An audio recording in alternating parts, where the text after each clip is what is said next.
Friends, स्वागत है फिर से हमारे यूट्यूब चैनल में एक नई सच्ची घटना के साथ, एक नई सच्ची कहानी के साथ। जी हाँ दोस्तों, आज की जो कहानी है वो उत्तर प्रदेश के एक छोटे से इलाके की कहानी है कि किस तरीके से लड़का ढेर सारा पैसा कमाने के लिए विदेश चला जाता है और विदेश जाने के बाद वो 3 महीने की छुट्टी लेकर घर वापस आता है। इसके बाद वो घर पे शादी करता है और 3 महीने कब बीत जाते हैं ये उसे पता नहीं चलता। इसके बाद जब वो फिर वापस दोबारा जाता है तो इसके बाद उसकी बीवी उसे फ़ोन कर कर वापस बुला रही थी, लेकिन तभी अचानक कुछ ऐसा हुआ जिसे सुनकर आप बहुत ही ज़्यादा हैरान हो जाएंगे। जी हाँ दोस्तों, अगर आपको ये सब जानना है तो वीडियो के एंड तक रहना पड़ेगा और जिसने भी अभी हमारे चैनल को सब्सक्राइब नहीं किया है तो प्लीज़ चैनल को सब्सक्राइब जरूर कर लीजिए, एक कमेंट जरूर कर दीजिए। दोस्तों, एक लड़का रहता था उत्तर प्रदेश के एक छोटे से इलाके में। एक छोटा सा शहर था, में एक छोटा सा गाँव था, उसी में वो लड़का रह रहा था। वो लड़का बहुत ही ज़्यादा मिडिल क्लास फैमिली से थे, लेकिन काबिलियत बहुत ज़्यादा थी। वो लड़का कमाने के लिए विदेश गया था। विदेश में उसे अच्छी खासी जॉब मिल चुकी थी, विदेश में रहने के लिए चला गया। लेकिन तभी उसके माँ बाप बहुत ज़्यादा बुजुर्ग हो चुके थे और उस लड़के की भी शादी की उम्र हो चुकी थी। अब माँ बाप को पैसे की टेंशन अलग थी और गरीबी की हालत और थी, गरीबी की टेंशन अलग थी। और इसके बाद जब लड़के की उम्र शादी के लायक हो चुकी थी तब अब वो लड़कों की शादी की भी टेंशन करने लगे थे। तभी वो एक दिन अपने लड़के को फ़ोन करते हैं और कहते हैं, बेटा एक काम करो, जैसा भी है जो कुछ भी है उतने में गुजारा कर लेंगे, एक काम करो तुम घर आ जाओ, क्योंकि अब मेरा अकेले मन नहीं लगता है। दोस्तों, उस लड़के के भाई बहन नहीं थे, वो अकेला ही लड़का था। इसके बाद जब वो उसने अपने माँ बाप की ये बात सुनी, इसके बाद लड़का घर वापस आ जाता है और अपने माँ बाप के साथ रहने लगता है। माँ बाप के साथ रहकर गांव में ही एक छोटा मोटा काम ढूंढ लेता है और उस काम को करने लगता है।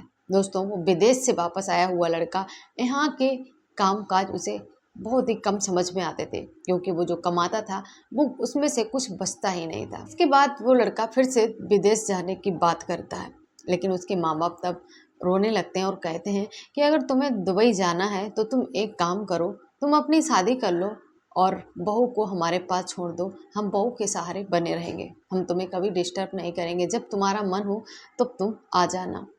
जी हाँ दोस्तों, वो लड़का ऐसा ही करता है। दोस्तों, उसके लिए रिश्ता आता है। रिश्ता आने के बाद वो लोग लड़की देखते हैं और लड़की को पसंद कर लेते हैं। कई सारे रिश्ते देखने के बाद जब वो एक लड़की को पसंद करते हैं, इसके बाद धूमधाम से शादी करते हैं और दुबई से वो 3 महीने की छुट्टी लेकर आया हुआ था। दोस्तों, शादी करने के बाद वो 3 महीने अपनी पत्नी के साथ बिताता है। इसके बाद जब 3 महीने बीत जाते हैं उसे पता ही नहीं चलता है कि 3 महीने कैसे बीत गए। इसके बाद जब वो वापस चला जाता है तो वो अपनी पत्नी को अपने उसके मायके छोड़ देता है। कुछ समय तक पत्नी अपने मायके रहती है। इसके सचिन की याद आती है। दोस्तों, उस लड़के का नाम सुनील था और उस लड़की का नाम संध्या था। जब संध्या को सुनील की याद आती है तो वो सुनील के पास फ़ोन करती है और कहती है कि तुम कहाँ चले गए हो, अब तुम जहाँ भी हो जल्दी से जल्दी हमारे पास आओ, मुझे अकेले बिल्कुल भी अच्छा नहीं लग रहा और मैं तुम्हारे बिना नहीं रह सकती।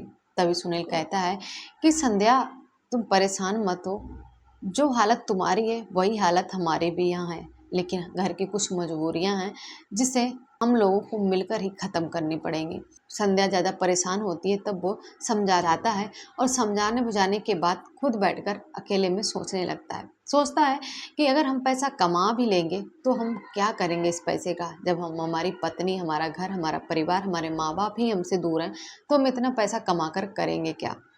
दोस्तों, इसके बाद वो अपने मैनेजर से बात करता है और कहता है कि सर, हमारा हिसाब कर दीजिए, अब मुझे अपने पत्नी के पास घर जाना है।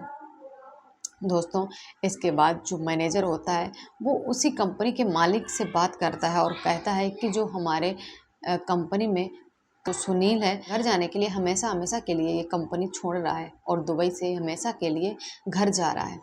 तभी वो जो मैनेजर होता है वो कहता है कि सर, ऐसा बंदा मिलना बहुत मुश्किल है, उसमें बहुत ज़्यादा काबिलियत है और जो वो काम करता है वो वाकई में परफेक्ट होता है और उसी की वजह से हमें काफ़ी ज़्यादा लाभ भी हुआ है।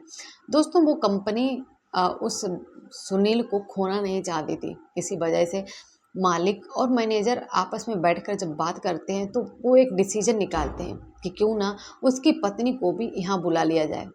लेकिन दोस्तों, दुबई के भी एक रूल्स होते हैं, अगर बंदे की 2-3 लाख सैलरी से प्लस है तो ही वो अपनी पत्नी को विदेश में बुला सकता है। बताया जा रहा है कि वहाँ पर जो भी अपनी पत्नी को लेकर जाता है वो जो भी वहाँ के लोग होते हैं, बड़े बड़े लोग होते हैं, वो उनकी पत्नियों को हड़प लेते हैं, यानी कि उन्हें गायब कर देते हैं। दोस्तों जब ये सुनील सुन रहा था तो बहुत ज़्यादा डर रहा था, इसलिए जब मैनेजर ने उससे बात की और बोले कि तुम एक काम करो, अपनी पत्नी को भी यहाँ बुला लो, लेकिन उसके पास अब इतनी सैलरी भी नहीं थी। लेकिन तभी जो कंपनी का मालिक होता है वो उसका फर्जी मैनेजर का सर्टिफिकेट बनवा देता है और उसकी पत्नी यानी कि संध्या का पासपोर्ट बनवाकर उसे दुबई बुला लेता है। जब संध्या दुबई आती है तो उसके फ्लैट के रहने का भी अच्छा खासा इंतजाम किया जाता है। उसे अच्छा सा एक फ्लैट दिया जाता है जो 2 बेडरूम का होता है, उसमें वो दोनों अच्छे से रहने लगते हैं। दोस्तों जब वो दोनों अच्छे से रहने लगते हैं तभी जो सुनील का मैनेजर था पारस, सुनील से कहता है कि सुनील अब बताओ तुम्हारी घर गृहस्थी कैसी चल रही है, कैसा तुम्हारा घर परिवार चल रहा है। तभी सुनील कहता है sir thank you so much, आपने जो किया वो शायद है कोई भी नहीं करेगा, लेकिन आपकी वजह से आज हमारी पत्नी और हम पत्नी के पास हैं। दोस्तों इसके बाद पारस, जो मैनेजर पारस था, वो बोलता है कि भाई थैंक यू से काम नहीं चलेगा, आपको पार्टी देनी होगी, तो मुझे पार्टी चाहिए। तभी सुनील कहता है कि सर इसमें पार्टी देने में कौन सी बड़ी बात है, आप जब बताइए तब हम आपको पार्टी दे देंगे। लेकिन तभी पारस कहता है कि मुझे बाहर की पार्टी नहीं चाहिए, बाहर तो हम रोज़ ही खाना खाते हैं, मुझे तुम्हारे बेबी के हाथ का बना हुआ खाना खाने की इच्छा हो रही है। तभी पारस सुनता है तो परेशान होता है, क्योंकि उसे पता था कि दुबई में जो भी अपनी पत्नी को या अपनी बेबी को लेके आता है उसके मैनेजर या ठेकेदार, जो बड़े बड़े लोग होते हैं, वो उनकी पत्नी अगर उन्हें पसंद आ जाती है तो वो उन्हें किडनैप करवा लेते हैं, गायब करवा देते हैं। दोस्तों ये बात सुनने के बाद सुनील बोला कि सर घर पे क्या ही आ पाएंगे, हम आपको बाहर ही पार्टी दे देंगे। लेकिन पारस जब जिद करता है तो सुनील आने के लिए हाँ बोल देता है। जब वो बुलाने के लिए हाँ बोल देता है तब सुनील कहता है कि सर आप किस दिन आएंगे। तो पारस बोलता है कि हम फ्राइडे को आएंगे, क्योंकि फ्राइडे को छुट्टी रहती है। दोस्तों इसके बाद जब वो सुनील जाता है घर तो अपनी बीवी को बताता है कि फ्राइडे को हमारे सीनियर मैनेजर ये सारे लोग आएंगे। दोस्तों इतना सुनने के बाद जब फ्राइडे की सुबह होती है तो सुनील और उसकी पत्नी संध्या दोनों ही मेहमानों की आव भगत में लग जाते हैं और तरह तरह के पकवान बनाते हैं, खाना बनाते हैं। वो लोग खाना खाने के बाद बहुत ज़्यादा इम्प्रेस भी होते हैं।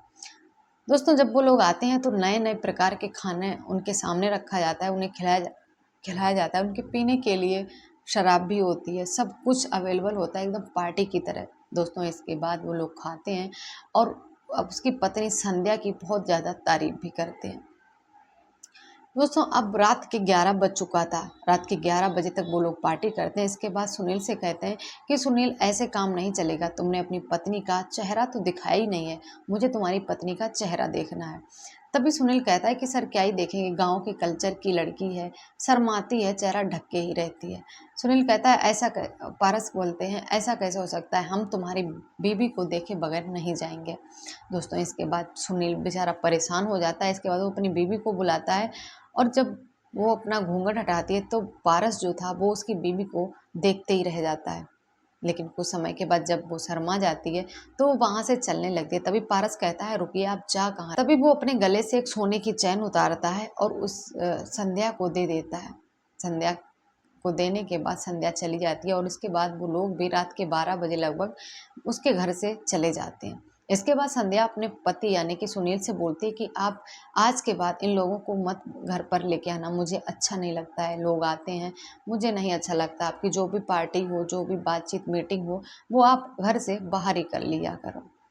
दोस्तों इतना सुनने के बाद सुनील कहता है मुझे भी अच्छा नहीं लगता है, लेकिन मेरे सीनियर थे, जिद की उन्होंने, इसलिए मुझे लाना पड़ा, लेकिन आगे से हम उन्हें नहीं लेके आए। दोस्तों इसके बाद फिर से ये सब सिलसिला चालू हो गया। सुनील अपने जॉब पे जाने लगा। एक दिन जब सुनील साइड पर ही था तभी उसका मैनेजर पारस उनके घर में आकर बैठ जाता है। घर में आकर दरवाजे की बेल बजाने लगता है। जब उस सुनील की पत्नी संध्या दरवाज़ा खोलती है तो देखती है कि उसके सीनियर सर पारस आए हुए हैं। जब पूछती है सर आप यहाँ, वो तो घर पे हैं नहीं। तो पारस बोलता है जी मुझे पता है, वो साइड पर है। इसके बाद पारस बोलता है कि क्या तुम मुझे अंदर नहीं बुलाओगी बैठने के लिए। इसके बाद वो डर जाती है, सोचती कि अगर हम इन्हें नहीं बुलाएंगे कहीं ये नाराज़ होकर मेरे पति के साथ ना कुछ कर दें। इसके बाद दोस्तों संध्या उन्हें बुलाती है और वो आकर सोफे पर बैठ जाते हैं। संध्या दूसरे रूम में जाकर अपने पति को फ़ोन करती है और कहती है आप जहाँ भी हो जल्दी से जल्दी आओ, यहाँ पर पारस सर आए हुए हैं। दोस्तों इसके बाद कहते हैं कि पारस सर अचानक कैसे पहुँच गए हैं, मैं तो साइड पे था। तभी सुनील जल्दी से जल्दी घर पहुंचने की कोशिश करता है और देखता है, जब जाता है तो देखता है पारस सर रो रहे थे। जब संध्या सुनील को बताती है कि ये जब से आए हैं तब से रोए जा रहे हैं, कुछ समझ में नहीं आ रहा, ना कुछ बोल रहे हैं ना कुछ बता रहे हैं, बस रोए जा रहे हैं। तभी सुनील पूछता है कि सर आप रो क्यों रहे हैं। तब पारस कहता है कि मुझे अपनी पत्नी की बहुत याद आ रही है। तभी सुनील पूछता है कि आपकी पत्नी कहाँ है। तब पारस पूरी बात बताता है, अपनी कहानी बताता है कि मेरी पत्नी थी और पैसे मुझे घर पे बुलाती रही लेकिन हम नहीं गए और पैसे कमाने के चक्कर में हम यहीं रह गए। इसी वजह से वो हमसे परेशान होकर उसने दूसरी शादी कर ली। लेकिन अब मेरे जो माँ बाप थे वो भी गुजर चुके हैं दुनिया में, अब मेरा कोई भी नहीं है, अकेला हूँ। मैं तुम्हारे घर पर इसलिए आया हूँ ताकि मैं तुम्हारी बीवी से पूछूँ कि कोई तुम्हारे जैसी लड़की हो मेरे लायक तो प्लीज़ हमारी शादी करवा दें। तभी सुनील कहता है सर आपसे शादी कौन करेगा, आपकी उम्र लगभग 40 साल हो चुकी है। दोस्तों इसके बाद संध्या कहती है कोई बात नहीं, मेरी एक बहन है जो तलाकशुदा है, मेरी बड़ी दीदी है जिसका नाम राधा है, वो तलाकशुदा है, उनके हस्बैंड भी उन्हें डिवोर्स दे दिया है, अगर आप चाहो तो हम घर पर बात चला सकते हैं। दोस्तों पारस घर पर बात करने के लिए हाँ कर देता है। इसके बाद जब संध्या अपने घर पर अपनी मम्मी से बात करती है, इसके बाद दोस्तों पारस जो था वो तो मैनेजर था ही, उसे फर्जी सर्टिफिकेट बनवाने की ज़रूरत ही नहीं पड़ी। उसने राधा का पासपोर्ट बनवाया और उसे वहीं पर बुला लिया। जब वहाँ पर बुला लिया तो उनकी फर्स्ट मीटिंग हुई। इसके बाद दोनों ने एक दूसरे को पसंद कर लिया और लगभग 1 साल तक वो लोग वहीं पर रहे। वहाँ पर रहने के बाद जब वो एक बार गाँव आए तो गाँव में उन्होंने मंदिर में शादी कर ली। दोस्तों मंदिर में शादी करने के बाद वो लोग बहुत ज़्यादा धूमधाम से खुशी से एकदम अच्छे परिवार, एकदम अपनी फैमिली की तरह एक ही फ्लैट में रहने लगे। अब सुनील, संध्या, पारस और राधा चारों ही अब एक ही फ्लैट में रहने, डबल बेडरूम वाला फ्लैट था। इस वजह से एक में पारस और संध्या और राधा रहती थी, दूसरे में सुनील और पारस रहते थे। दोस्तों 10 साल लगभग वो लोग उसी फ्लैट में एक साथ में ही रहे। वो 10 साल में पारस ने उन लोगों को देश विदेशों की यात्रा करा दी, बहुत घुमाया फिराया। इसके बाद 10 साल के बाद दोस्तों पारस को दिल का दौरा पड़ता था। 10 साल के बाद पारस को दिल का दौरा पड़ा और उसी में पारस की मौत हो गई। अब पारस की तो मौत हो चुकी थी लेकिन दोनों ही जब खुशी से रह रहे थे तभी 2 बच्चे पारस के हुए थे और 2 बच्चे सुनील के भी थे। घर बहुत ही अच्छा था, चहचहा रहा था, सब कुछ बढ़िया था। लेकिन जब दोस्तों कहते हैं जब बुरा वक्त आता है तो बता के नहीं आता है। दोस्तों उसी बुरे वक्त में पारस की मौत हो गई और सब कुछ बिखर गया। फिर से उन घर में, उस परिवार में एक दुख की लहर दौड़ गई। जब वो लोग बहुत ज़्यादा परेशान हो गए, अब सुनील का भी वहाँ पर मन नहीं लग रहा था क्योंकि पारस था नहीं। इसके बाद सुनील ने वहाँ से सब कुछ हिसाब किताब कराने के बाद सब कुछ छोड़ छाड़ के वो अपने घर आ गया। राधा थी वो अपने ससुराल चली गई।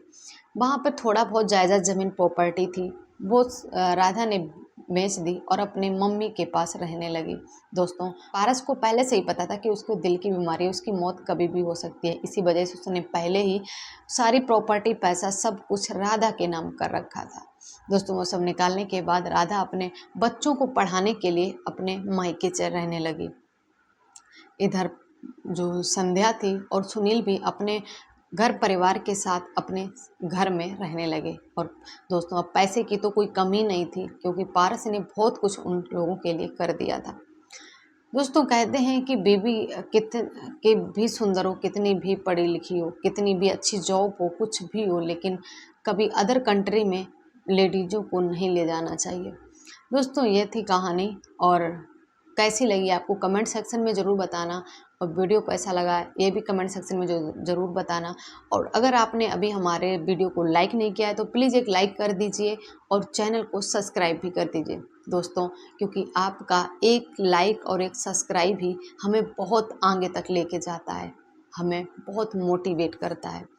दोस्तों कहानी कैसी लगी कमेंट सेक्शन में ज़रूर बताना। वीडियो को ज़्यादा से ज़्यादा like, comment, share and channel को सब्सक्राइब जरूर करना। इसी के साथ मिलते हैं नेक्स्ट वीडियो में, तब तक के लिए धन्यवाद।